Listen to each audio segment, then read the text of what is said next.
અમે સતત જોયું એમને જે કાફિયા જોડે કામ લીધા છે, ઇંગ્લિશ કાફિયા હોય કે ગુજરાતી ભાષાના એવા શબ્દો કે જે એક બોલીનો કોઈ શબ્દ એમને યુઝ કર્યો હોય, તેવા કાફિયાના ધનીઓને સતત એમનો જે પહેલો સંગ્રહ હતો વાણીપત અને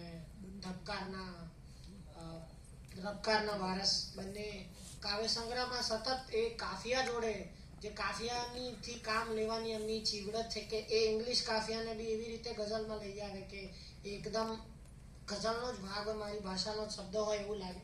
પણ અહીંયા મેં જે બે શેર લીધા છે એમાં એમને જે કાફિયા જોડે રમત કરી છે મને બહુ ગમી, અને એમાં એક શબ્દ મારી સાઈડ બોલાય છે એટલે મેં એ લીધા છે. બે શેર સાથે સાહેબને આમંત્રણ આપું કે આખો જન્મ લઈને તરસ એકલા બેઠા હતા.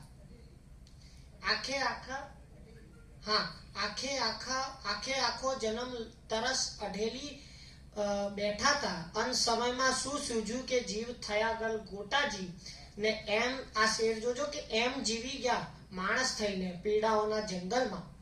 એમ જીવી ગયા માણસ થઈને પીડાઓના જંગલમાં. ફૂલ સુકાયું હાથોમાં ને મનમાં ફૂટ્યા કોટાજી. તો આ કોટાજી વાપરી શકે એવા કવિને કવિતા પાઠ માટે અશરફ ડબ્બાવાલાને તમારી તાલીઓના ગડગડાટ સાથે આ કવિતા પાઠ માટે આમંત્રિત કરું છું.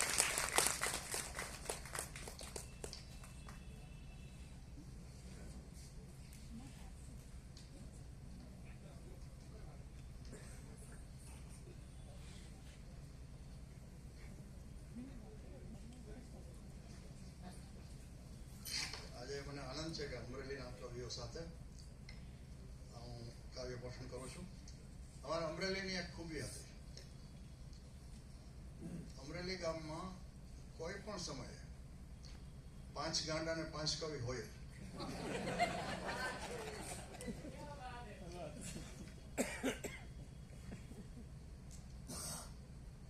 બીજું, અમરેલી શરૂઆતમાં જ્યારે રાજાશાહી હતી ત્યારે સયાજીરાવ ગાયકવાડનું કહેવાતું.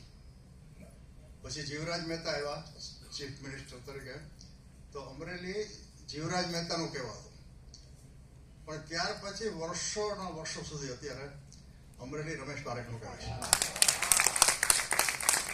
આ શબ્દનું મહિમા એની પાસે રાજા કે રાજકીય નેતા ના ચાલે. હવે એક જ મિનિટ લઈને મારે કવિતા શું છે રમેશ પારેખનું છે એ બરાબર છે. તો કવિતા શું છે એની માટે મારે એક જ મિનિટમાં વાત કરવી છે. અને મેં કવિતાની કેટલીય વ્યાખ્યાઓ વર્ણનો વાંચેલા છે, શું છે ને શું નથી. પણ હિન્દીના કવિ રઘુવીર સહાય એણે જે કવિતા વિશે વાત કરી છે એ મને એકદમ બરાબર લાગે છે અને ચોંટી ગઈ માઇન્ડમાં ને હાથમાં બંનેમાં. તો રઘુવીર સહાય કહે છે કે તમે શિવને તાંડવ નૃત્ય કરતા જોયું છે? કલ્પના કરો, આપણે કેલેન્ડરમાં કહે તો શિવ જ્યારે તાંડવ નૃત્ય કરે છે ત્યારે એના અંગે અંગમાં ક્રોધ છે, પણ હોઠ ઉપર સ્મિત છે. તો આ જિંદગી તાંડવ કરે છે અને જે સ્મિત છે એ કવિતા છે. તો હું થોડા મુક્તક સ્વરૂપે ગઝલના શેર રજૂ કરું છું. હર્ષભાઈ, પહેલો શેર છે આ રીતે છે. ફાટીને ગઈ છે ધુમાડે આંખ, ફાટીને ગઈ છે ધુમાડે આંખ, એનું કંઈક તો કરવું પડે. એને છે લફરું સ્વપનની સાથ, એનું કંઈક તો કરવું પડે.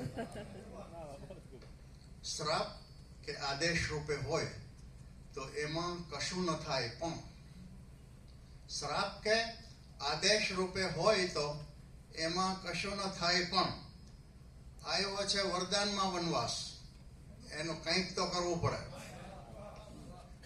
પછી છે આગનું હોતું નથી કે પાછળનું હોતું નથી, આગનું હોતું નથી કે પાછળનું હોતું નથી, ક્યાંય એકલતાના ઘરને બારણું હોતું નથી.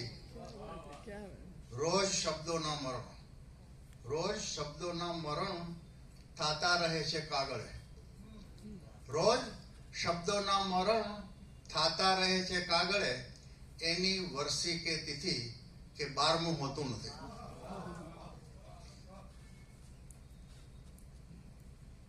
પ્રથમ તારી સામે જ મસ્તક ઉઠાવીશ. પ્રથમ તારી સામે જ મસ્તક ઉઠાવીશ, પછી કાશી જઈને હું કરવટ મુકાવીશ.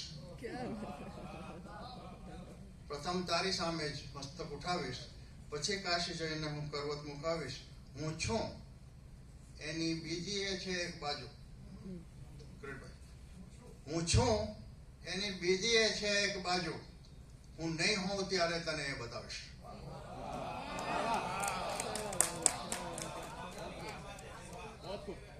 હું છું એની બીજી એ છે એક બાજુ, હું નહીં હોઉં ત્યારે તને એ બતાવીશ. હવે બીજા બે શેર છે.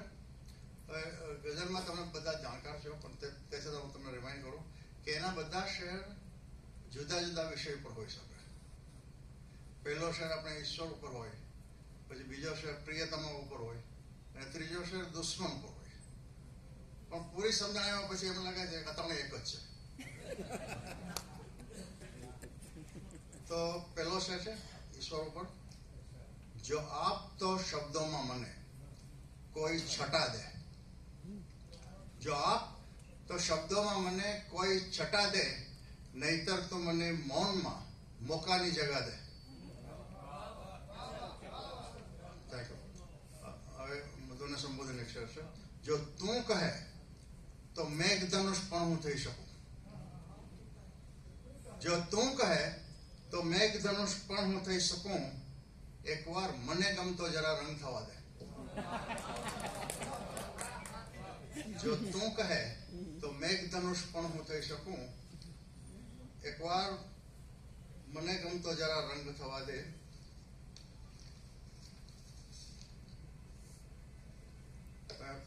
કોરોના વાયરસનો પેલો એટેક આવ્યો હતો, જયારે એપિસોડ આવ્યો હતો, એ વખતે આ લખાયેલું ગઝલ છે.